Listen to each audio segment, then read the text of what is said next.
Dans l'actualité internationale maintenant, la révolte au Kazakhstan, des dizaines de morts et de blessés dans les rangs de la police et des manifestants. Ce qui a mis le feu aux poudres, c'est la hausse du prix du gaz. Depuis dimanche, le régime autoritaire kazakhstanais est débordé par la colère populaire. Dans ce pays qui est grand comme 5 fois la France, les émeutiers ont pris d'assaut des bâtiments administratifs ou même l'aéroport. Le pouvoir a donc dû se résoudre. Nicolas Tonev a demandé l'aide de son voisin russe. Oui, un appel entendu par le Kremlin dans le cadre de l'OTSC, un traité de sécurité collective appliqué entre les ex-républiques soviétiques restées proches de Moscou et la Russie de Vladimir Poutine, premier maître à bord de cette organisation. Alors depuis hier, les Ilyushin 76, les gros porteurs de l'armée russe déversent donc blindés et soldats au Kazakhstan. Des dizaines de BTR, des transports de troupes équipés de canons arrivent par la frontière terrestre.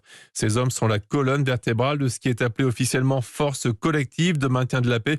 En réalité, il s'agit de soutenir l'armée locale pour maintenir en place le pouvoir, car la colère populaire et le mal exprimé sont profonds contre l'augmentation des prix de l'énergie, mais surtout contre le despotisme imposé depuis 30 ans par la famille du premier président du pays, Nursultan Nazarbayev. L'homme a pris du recul en adoubant un successeur, mais lui-même et son clan tirent toujours les ficelles, en particulier celle de l'appropriation des colossales richesses minières, pétrolières et gazières du pays. Les Kazakhstanais ne veulent plus de ce système, au contraire de la Russie, qui a besoin de stabilité et d'éviter le mauvais exemple d'une révolte populaire qui l'emporterait. Nicolas Tonev.